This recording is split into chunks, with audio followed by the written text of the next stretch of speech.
مسئلہ یہ ہے کہ ہمارے علاقے میں گندم یعنی گیہوں پیسنے والے پیسائی میں بطور اجرت پیسوں کے ساتھ پیسنے کے لیے دی ہوئی گندم میں سے آٹا بھی لیتے ہیں۔ جیسے 40 کلو گیہوں کی پیسائی 50 روپے لیتے ہیں اور ساتھ 1.5 کلو آٹا بھی نکالتے ہیں، اور اگر آٹا نکالنے سے منع کیا جائے تو پھر اجرت کے طور پر 150 روپے لیتے ہیں۔ ان دونوں میں سے کون سا طریقہ اختیار کیا جائے؟ بسم اللہ الرحمن الرحیم۔ الجواب بعون الملک الوہاب۔ گندم کی پسائی میں اجرت کے طور پر اسی گندم میں سے آٹا لینا اور پسوانے والے کا اس طرح پہلے سے طے کر کے آٹا دینا دونوں ناجائز ہیں کہ کسی شخص کے کام میں سے اس کی اجرت طے کرنا اجارہ فاسد ہوتا ہے۔ فقہ کی اصطلاح میں اس طرح اجارہ طے کرنے کو قفیز طحان کہا جاتا ہے، جس سے حضور صلی اللہ علیہ وآلہ وسلم نے منع فرمایا ہے۔ لہذا گندم کی پسائی کی اجرت میں اسی گندم میں سے آٹا نہیں دے سکتے جبکہ پہلے سے یہ طے ہو کہ اسی گندم میں سے آٹا دیا جائے گا، بلکہ روپیے، پیسے یا کوئی دوسری چیز اجرت میں طے کی جائے۔ ہاں، اگر پسوانے سے پہلے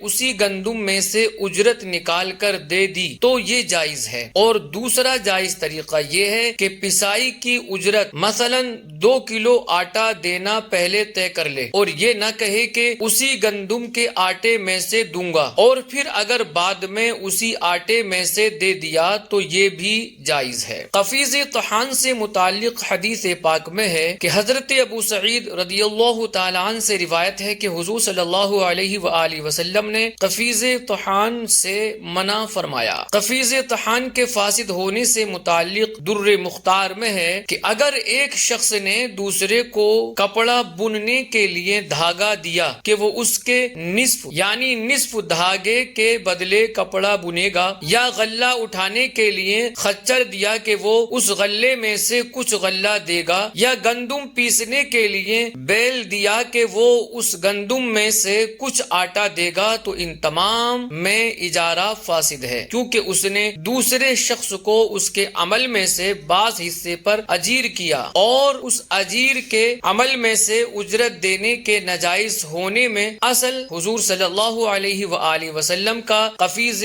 طحان سے منع فرمانا ہے۔ اور جو گندم پسوانی ہے اس میں سے اجرت دینے کا حیلہ یہ ہے کہ وہ پہلے سے ہی اجرت الگ کر کے دے دے، یا متعین کیے بغیر چند قفیز اجرت کے طور پر طے کرے اور پھر جو گندم پسوائی ہے اس میں سے دے تو جائز ہے۔ اس سے متعلق بہار شریعت میں ہے کہ اجارہ پر کام کرایا اور یہ قرار پایا کہ اسی میں سے اتنا تم اجرت میں لے لینا، یہ اجارہ فاسد ہے۔ مثلا کپڑا بننے کے لیے سوت دیا اور یہ کہہ دیا کہ آدھا کپڑا اجرت میں لے لینا، یا غلہ اٹھا کر لاؤ اس میں سے 2 سیر مزدوری لے لینا، یا چکی چلانے کے لیے بیل لیے اور جو آٹا پسایا جائے گا اس میں سے اتنا اجرت میں دیا جائے گا۔ یوں ہی بھاڑ میں چنے وغیرہ بھنواتے ہیں اور یہ ٹھہرا کہ ان میں سے اتنے بھنائی میں دیے جائیں گے، یہ سب صورتیں ناجائز ہیں۔ ان سب میں جائز ہونے کی صورت یہ ہے کہ جو کچھ اجرت میں دینا ہے اس کو پہلے سے علیحدہ کر دے کہ یہ تمہاری اجرت ہے، مزدوری ہے۔ مثلا